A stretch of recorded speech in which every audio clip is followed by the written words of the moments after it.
ingredients. Royal elbow macaroni. Kahit anong klaseng brand, basta elbow macaroni. So, ayan. Meron din tayo ng cheese. Kahit anong brand, pwede. Ng apple. I-chop ko lang siya ng cubes. Ng mayonnaise, Lady's Choice mayonnaise. At ng Nestle cream. All-purpose cream, kahit anong brand, pwede. Condensed milk, kahit anong brand din, pwede. Ng raisins, maglalagay din ako. At ng ating Fiesta na fruit cocktail. At kahit anong brand, pwede rin siya, basta fruit cocktail. So, ayan guys, lulutuin na natin yung ating elbow macaroni according to the package instruction. So, ayan. Let's start. Lagyan ako ng tubig. Lalagyan natin siya ng salt para meron ng lasa yung ating macaroni. At lalagyan ko ng konting oil para hindi siya magdidikit-dikit. Kunti lang. Pwede rin wala. Lalagyan ko lang siya. Yung purpose nun para hindi siya dumikit-dikit. So, kasi kumulo na yung ating water, ilalagay ko na yung ating water, ilalagay ko na yung ating macaroni.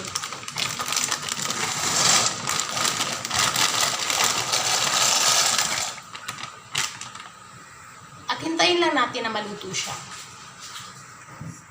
I-check na natin kung okay na.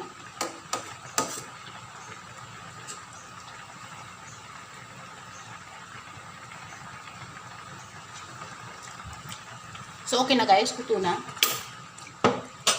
Ay, hindi ko palang kaya inumin. So, yun na guys. Trinain ko na siya. Tanggalan na natin kaagad ng init. Para stop na yung kanyang. Kung merong malamig na tubig, pwedeng malamig na tubig. Para mag-stop na kaagad yung pagkaluto niya. Lalagay na natin yung ating mga sangkap. Yung ating macaroni. Ilalagay na rin natin yung ating fruit cocktail.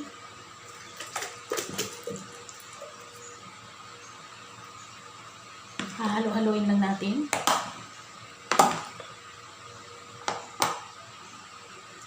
Ilalagay ko na rin yung ating cheese.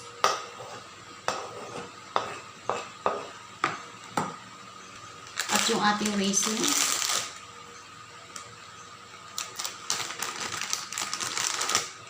Mga 1/4 cup lang.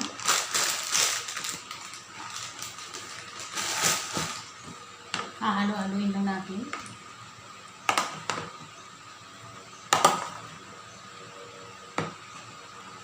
Ilalagay na natin yung ating condensed milk.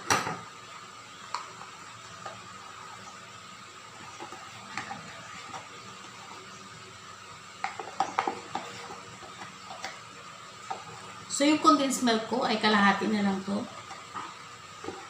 Para hindi naman siya masyadong matamis.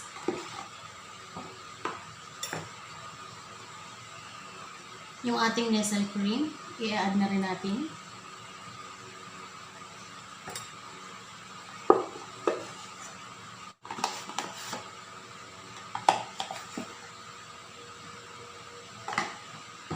I-mix lang natin.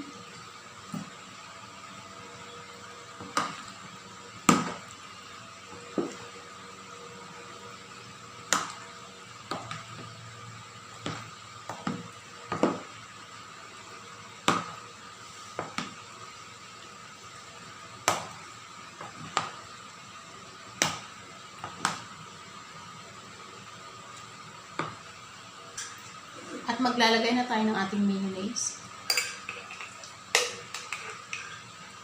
So, tansya-tansya lang guys. Kung gaano karami yun.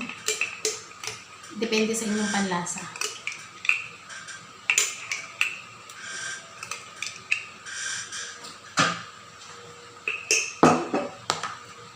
At imimix lang natin siya.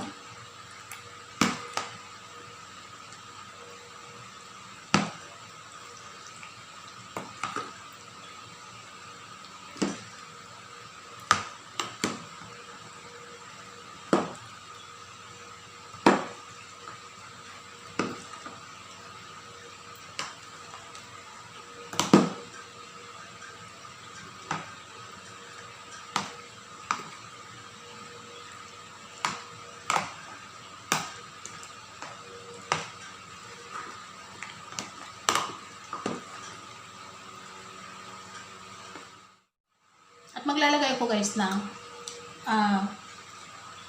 apple. Chinap ko na siya. So, pandagdag din siya.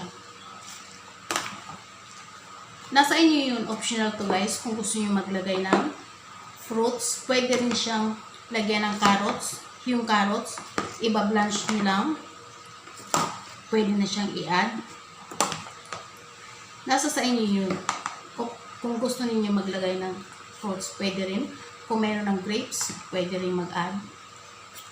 So, yan guys. After nito, pwede na natin siyang i-chill sa ating mga ref. At mga pag lumamig siya, pwede na siyang kainin.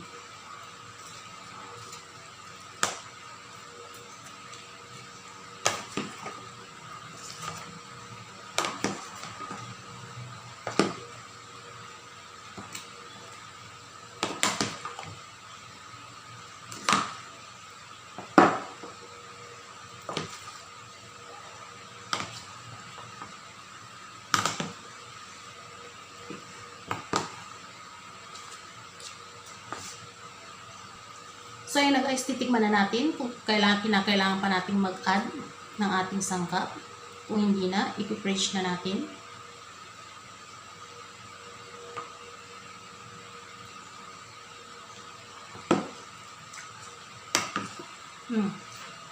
Sarap. Tama lang. Hindi masyadong matamis. Hindi siya nakakasawa. Tama lang yung creamer niya. At ilalagay na natin sa ating mga fridge. So, ayan guys. Kung bago ka sa channel ko, please subscribe. Pati-click na rin yung notification bell button icon ng all para every time na nag-upload ako ay manonotify ka. Paki-like, comment, and share na rin guys tungkol sa aking videos. At sana magkita-kita tayo ulit sa aking mga next video. At hanggang dito na lang tayo. Maraming salamat sa inyong panunood. Bye-bye! So, ayun na guys. Ito na yung ating macaroni fruit salad. Na-i-ref na rin natin. So, okay na siya.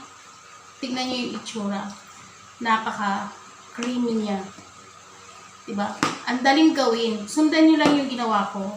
Pwede siyang pang birthdays, kahit sa anong okasyon, Pasko, New Year, at Christianing Day, pwede siya sa ating mga handaan sa bahay. So, ayan. At pwede rin sa kahit walang occasion, pang merienda. Pwede rin siya pang negosyo. So, ayan guys, titikman na natin ang ating macaroni fruit salad. So, magsasandok na tayo. Unang tikim, syempre, sa gumawa. Ayan. Dadamihan na natin. So, yan na. Atin na siyang titikman.